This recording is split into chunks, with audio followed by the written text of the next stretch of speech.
let's take a look here at the top battleground average for Trump. For Biden, he is up by 1.4 in Florida, 4.4 in Pennsylvania, strongly up in Michigan, strongly up in Wisconsin by 7 and 6, very close up in North Carolina and Arizona. So those two, Michigan and Wisconsin, very, very important that he needs to win there. And Florida, places like that, could be a lot tougher. So that is what we are following today. All right, we now turn over to the stimulus package here. Very, very interesting stuff.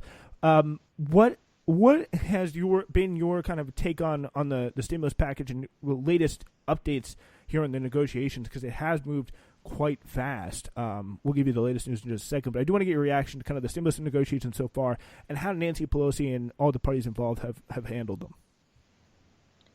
Well, it's kind of an interesting time because it's so close to the election.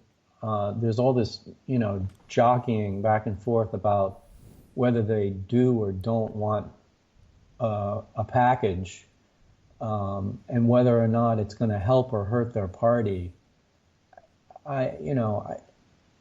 Pelosi says the right things. She says, the American people need this stimulus package passed as soon as possible, regardless of the election.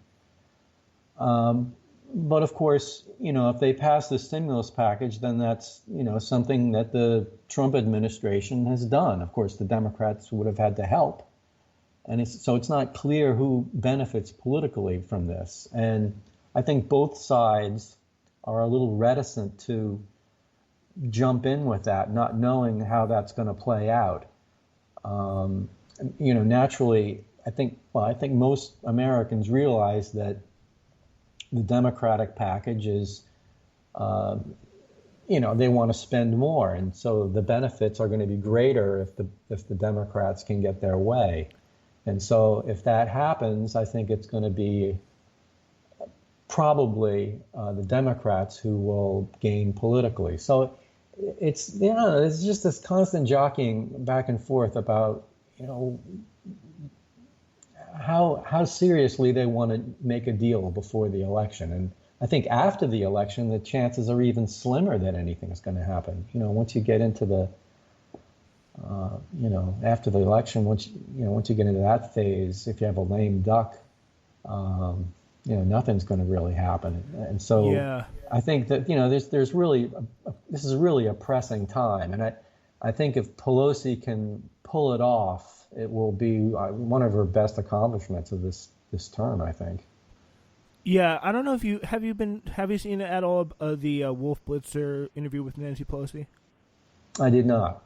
Yeah, that was actually kind of a somewhat kind of controversial issue because she has been facing some kind of pressure from Democrats to at least try and maybe negotiate a slightly higher number, or at least really push Republicans, especially the White House, which is really open to a deal at this point, to put one on the president's desk and really at least just put the onus on the Senate Republicans to not sign. But Nancy Pelosi had a very kind of combative interview with Wolf Blitzer, kind of saying that, you don't know what you're talking about, you don't get it.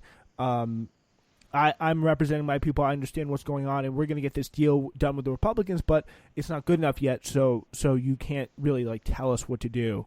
Do you think that Nancy Pelosi is making a tactical mistake here by kind of playing politics and not really aggressively pursuing a deal and at least trying to put the onus on Republicans here? Well, I think she wants to win. She wants to force an agreement that she can live with. Right. They passed a $3.4 trillion package earlier in the year, some months ago, and more recently they passed a 2.4 was it 2.4 trillion recently? I'm not sure if that number right. It's 2 point something. So she's coming down, and she's trying to still get a pretty big package, and the White House now wants a big package. So now the sticking block are the Republican senators, right? So, we'll see. I read today that she and Mnuchin are going to go try to negotiate again starting tomorrow. So we'll see what they can come up with. Yeah, it's really so important. I think like she has to, in this case, it does suck, but she has to, I think, be the one to be like, yeah, it may not be the best case scenario for me politically, but Americans can't wait till February. It just can't be that way. Without a deal in 48 hours, though, there apparently wouldn't even be enough time to pass a stimulus bill before Election Day. Pelosi says on ABC this week that she wanted to make a deal before November 3rd, but there had to be a deadline so the bill could be drafted and passed in time. The House passed a $2.2 trillion measure. The White House has offered since $1.8 trillion. So we're saying to them, we have to freeze the design on some of these things. Are we going with it or not? And what is the language? I'm optimistic again because we've been back and forth on all of this. She said because we want to have an agreement, we came to this negotiation and we can do it now. She repeated that optimism later in a letter to members of the House Democratic Caucus. Senate Republicans, meanwhile, scheduled votes on their own scaled-down legislation Tuesday and Wednesday that the Democrats just cannot really get by. I mean, do you think there's some logic to just getting this bill out there and maybe coming back to the table once a bill is already gone, and the American people get some of this kind of much-needed help? And also, do you know what is in that kind of Senate Republican bill? I haven't been following it that closely, but I from what I hear, even though it's close to $2 trillion, it's still not. They're not putting the money where the Democrats want it.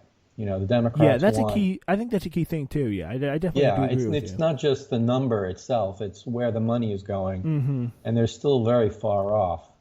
So I don't know. I think the prospects for this happening before the election are pretty slim. Yeah, it is very, very tough. But hopefully Pelosi and those people can really, really work it out because it is so, so important. And it's hard to get to, you want to have the best stimulus deal possible, but if there's going to be some kind of close to acceptable deal that actually addresses the realities of the situation, that can kind of get around, it's such a tough ask, but can get around the kind of crazy ideology of the Senate Republicans because they believe their own BS. This is such a great political example of kind of getting high off your own supply when really looking at the fact that there's an economic crisis, so many people are really struggling so hardcore at the moment. Struggling to hang on to their houses, ensure their own livelihoods. It's a very, very tough. It's a crisis situation economically where you really need kind of a lot of government interaction and stimulation in the economy. And really in order for people to survive and the economy to survive, and they're saying they've convinced themselves that stimulating the economy and helping people in such a way would hurt them at the polls. It's really kind of an amazing thing. That they've seemed to work their way into here. Yeah, I think that if Mnuchin and Pelosi can come to some agreement that's around $2 billion, and then they push it off for the Senate. Well, it's got to pass in the House too. But Pelosi could probably get it to pass in the House, but the real problem is in the Senate. I mean, the last. I think originally the McConnell put out a $1 billion deal that Republicans would agree to. And then, some weeks or a month later, that was too much. And they changed it to a $500 million deal. So they're very far off. I mean, it's hard for me to imagine McConnell agreeing to $2 billion no matter what's in that bill.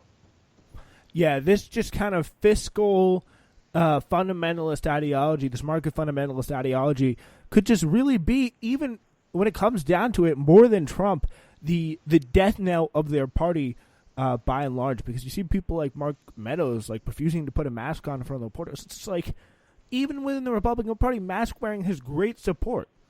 It's an issue that just doesn't make a lot of sense, and they're still pushing this agenda both economically and scientific wise that just people don't like, and it's really causing them to die. Do you think the Republican Party, if it loses, how much of the blame would you say goes directly to Trump?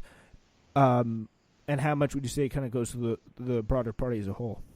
Oh, well, I don't know. Maybe half and half. Yeah. I mean, the Republican Party has, gone further to the right in the last 20 years. I mean, it's not Definitely. all Donald Trump, right? A lot of it is, I think, Mitch McConnell's fault. I mean, he doesn't legislate. He's basically, as Harry Reid said, he's basically ruined the Senate. And he's interested in funding the government and passing a farm bill and very little else. And all he's done this term, and it's very important actually, is get all these judges appointed, and that to me signals that Republicans are really more interested in power plays and power politics than they are in governing, and that's a real concern to me. Yeah, it really just does get the sense that they have been that way for a long time. What have you been kind of following with the stories of, in terms of something that kind of has, I'd say, kind of played on the periphery of this election, is of course the whole threat with Russian interference and back and forth, and just each side kind of trying to paint each other as deeply tied to some kind of Ukrainian or Russian power here. Well, of course, we've seen that the left has, and the Democratic Party has kind of painted Trump as someone who is being aided by Putin, and there's collusion there. I do kind of question the efficacy of that strategy kind of as a whole, but I do think it's interesting that kind of in response, almost to muddy the waters, we have seen this tactical, and I think also somewhat validated attack from the Trump campaign of there was a certain amount of influence peddling going on with Hunter Biden's position and appointment to Ukraine. I just want to start with that. Like, what has been your read and what has been your kind of reaction to the back and forth on that kind of front? I took it as a whole lot of nothing, really, aside from that it looked bad. I mean, Senator Johnson had an investigation into Hunter Biden, and his final report pretty much said that it looked improper. It didn't look right that he was, on the board of this powerful energy company in Ukraine. And he's right. I mean, I don't think there's any dispute about that. But as far as any wrongdoing that they found, there was really nothing. So, how much can you push this story and make it politically damaging? I think only to a certain degree. And the fact that Trump got impeached over trying to get dirt on Hunter Biden is what most people in America think about when they think of Hunter Biden and Ukraine, that Trump got impeached over it and that he was trying to dig up dirt. And then this latest story that came out in the New York Post is just more of the same. Yeah, I'm glad you've heard about that, because I did want to ask you about that story that caused such an interesting kind of controversy over the weekend. What was that story kind of alleging there for a lot of people? And it would kind of help if you could give a little bit of a background context to the whole situation. Yeah, it's interesting. It didn't get a lot of press. Not a lot of people were talking about it on TV. Because the FBI came out with a warning. They warned the White House some months ago that Rudy Giuliani, in his effort to find dirt on Hunter Biden while he was gallivanting in Ukraine, was that he was being played by a Russian military asset who was giving Giuliani misinformation, untruths about Hunter Biden's role. And there's some story about how a laptop. This is to kind of to interrupt with the this is his role as to working on that Burisma gas company where he was paid like $50,000 a month or whatever. Yeah, I mean